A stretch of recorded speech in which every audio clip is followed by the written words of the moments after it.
कामता प्रसाद गुरु ने इसी शहर में लिखा और उसको आगे बढ़ाया।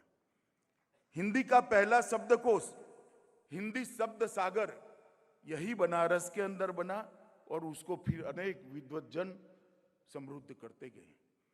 हिंदी भाषा और साहित्य का पहला संगठित इतिहास पंडित रामचंद्र शुक्ल ने इसी काशी के अंदर लिखा। हिंदी भाषा की पहली कहानियों में एक कहानी, कोई ऐसा रिकॉर्ड नहीं होता है मगर किंवदंती है, राजा भोज का सपना, और शिव प्रसाद सितारे हिंद ने यहीं पर लिखी। पहली हिंदी पत्रिका हरिश्चंद्र मैगजीन और हरिश्चंद्र चंद्रिका भी यहीं पर शुरू हुई।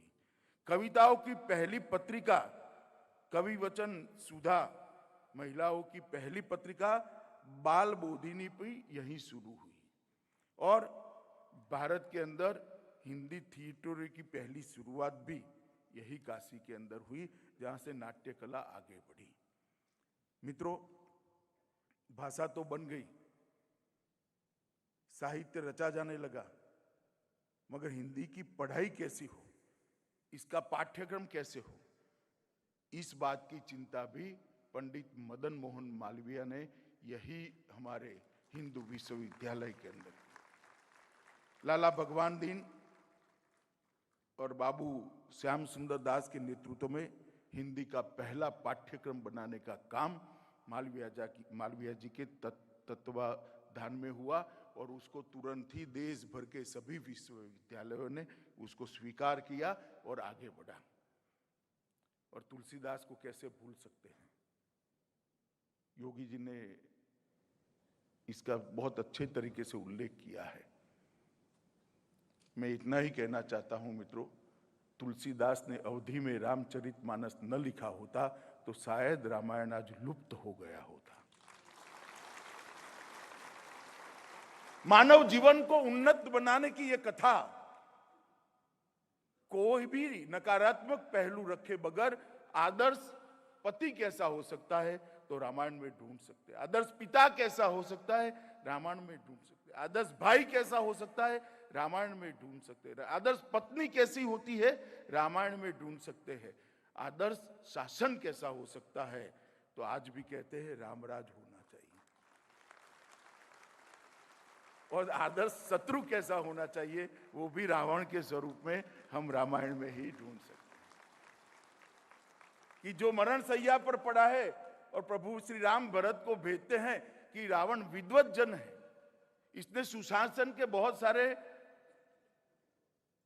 पाठ अमल में लाए हैं, जमीन पर उतारा है, सोने की लंका बनाइए, उससे तनिक जाकर ये विद्या लुप्त न हो जाए, जाकर सीख लो कि सुशासन कैसे हो। और कोई झिझक के बगैर भरत को उन्होंने सुशासन के पाठ सिखाए थे। मित्रों, ये रामायण ग्रंथ को तुलसीदास जी ने यहीं आगे बढ़ाने का काम किया और वहीं से ये अवधि और जितनी भी हिंदी की बोलियां हैं उसको लोकप्रिय बनाने की भी शुरुआत हुई।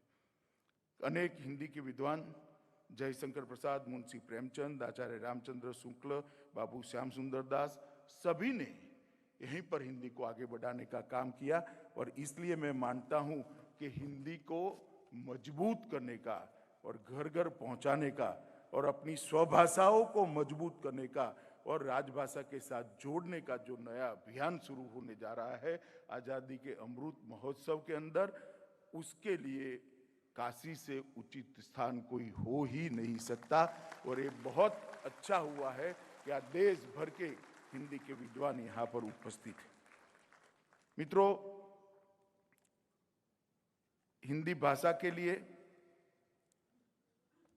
ढेर सारी चीजें कंट्रोवर्सी खड़ी होने का प्रयास किया गया, मगर वो समय अब समाप्त हो गया है।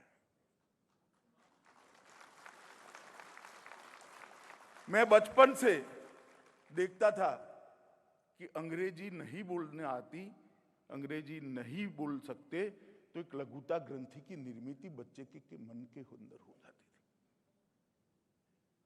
मैं आपको दावे से कहता हूं कि कुछ समय के बाद ऐसा समय आएगा कि मेरी भाषा में नहीं बोल सकता, इसलिए लघुता ग्रंथि का अनुभव। क्योंकि देश के प्रधानमंत्री जी ने अपनी कृति से गौरव के साथ अपनी भाषाओं को दुनिया भर के अंदर और देश भर के अंदर प्रस्थापित करने का काम किया है। शायद ही कोई प्रधानमंत्री होगा जिनको वैश्विक मंच पर इतना सम्मान मिला होगा जितना श्री नरेंद्र मोदी जी को मिला है। शायद ही कोई प्रधानमंत्री, मगर हर जगह पे नरेंद्र भाई ने दुनिया में भारत की बात अपनी राजभाषा में रखकर राजभाषा के गौरव को, जो देश अपनी भाषा खो देता है वो कालक्रम में अपनी सभ्यता को भी खो देता है, अपनी संस्कृति को भी खो देता है और अपने मौलिक चिंतन को भी खो देता है। और जो देश अपने मौलिक चिंतन को खो देते हैं वो दुनिया को आगे बढ़ाने के लिए कंट्रीब्यूट नहीं कर सकते, योगदान नहीं कर सकते। इसलिए हमारे लिए बहुत महत्वपूर्ण है कि हमारी भाषाओं को हम संभाल पाए। मैं कई सारे लोगों को मिलता हूं, मैं देशों के नाम बोलना नहीं चाहता, मैं जब उनको पूछता हूं कि आपकी पहले भाषा कौन सी थी